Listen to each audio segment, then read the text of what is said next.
Hello, my name is Ayana Amos. I am in the microbiology class for Dr. Bloodworth.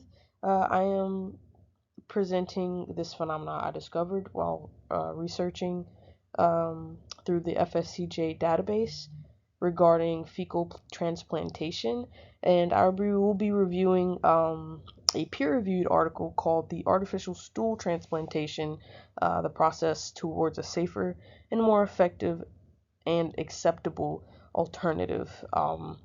And this paper, again, I found through the FSCJ database. I'll be presenting all that I've discovered during this research. So about fecal transplantation, it is an emerging method of treating Clostridium difficile, which is also called C. diff, and other bowel syndromes that are currently and primarily being treated with antibiotics for infection. Old alternatives to antibiotics cause more harm than good, and this is a new and emerging procedure of fetal transplantation that decreases the complications that was once used, especially with uh, antibiotic usage. So with antibiotic usage, it can definitely um, decrease someone's immune system and make the infection a lot worse and make the uh, person who has it more susceptible to um, the infection. So people that will need a fecal transplantation or those who would be a ideal candidate are those who have risk of C. diff or bowel syndromes, and they can benefit from this transplantation. Older generations that are over 65 years old have a lower immune system, which causes bacterial complications and can make them more at risk um, for this sort of transplantation or make it more at risk, and they'll be more ideal candidates for the transplantation. Patients who are hospitalized are at risk for increased exposure to the bacterium and have a weakened immune system, making them more likely to have a condition that would require them to have this sort of transplant. Um, and alike, just like that, those who are in nursing homes or living in nursing homes are exposed to many other immunocompromised individuals, and those people can pass on bad bacteria throughout the facility and needing them to have such a transplant. Um, and then also individuals with a history of antibiotic use uh, can have just bad gut um, bacteria that makes them prone to infection. So it'll decrease their um, immunity and make them more easily susceptible to infection, which will make them a great candidate as well.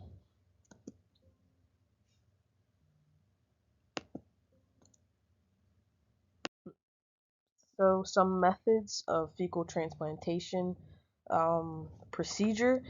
So these are different ways that it can be done. So there can be a colonoscopy, which is the use of a camera through the anus for the clinician to view parts of the large and small intestine and able to deposit that feces within the patient.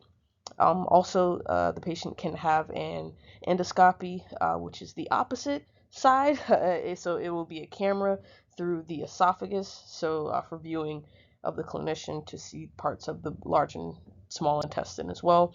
And then that way they can also deposit um, the feces. Other ways that are more acceptable would be PO capsule or enema. So the PO capsule is consumed orally and it is ingested as like a pill.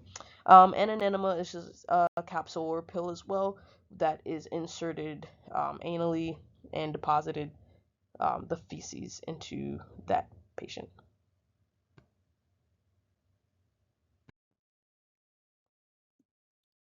Some special considerations that should be made when looking for someone who is a good candidate for infection. You must understand that there are some risks with this procedure. So the risk of infection, of course, of the donor should always be considered. So it must be someone healthy, someone young, who has good gut health. The shelf life of the sample, so the donor that is providing the sample ideally should um, be examined by a lab to prevent any infection, but also um, for it to be used as soon as possible and as safely as possible is, again, the ideal situation.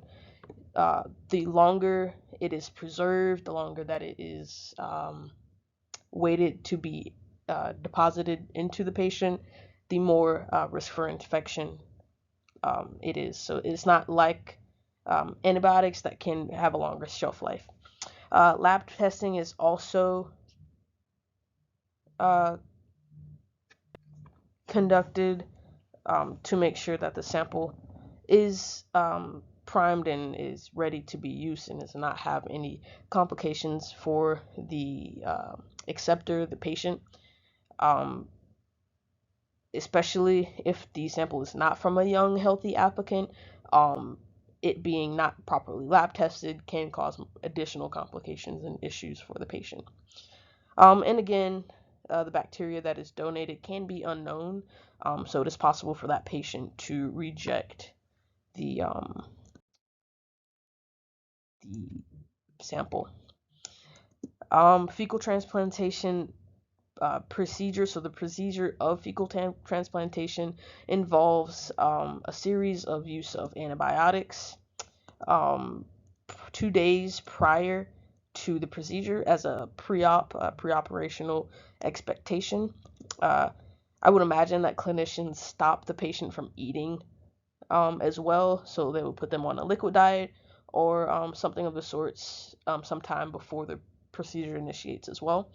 And then after the procedure occurs, um, the patient will need assistance with transportation after, so they are allowed to go home, especially if it's an invasive procedure like a colonoscopy or endoscopy.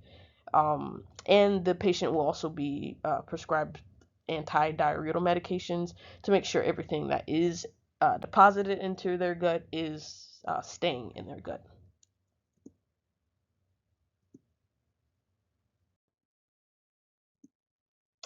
So here are a few conditions that are affected and can be a great use for. So a few conditions that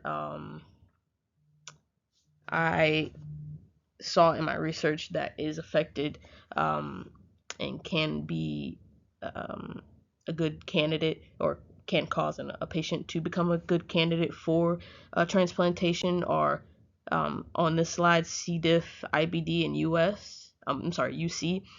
So Clostridium difficile, the C. diff, is a bacteria that causes inflammation of the colon and can cause watery diarrhea as well as other symptoms. IBD is a irritable bowel disease, which is another inflammatory condition of the bowels, um, and could cause irregular bowel movements and a lot of other issues for the patient, um, which is why I think that it is also a great candidate for this transplantation. Um, UC, which is ulcerative colitis. It presents with ulcers within the colon tract, which is another um, IBS or irritable bowel syndrome disorder, um, and can also be a great candidate for this. Other affected conditions include autism and obesity. It is still very new information being researched for the use of transplantation of feces for both of these conditions.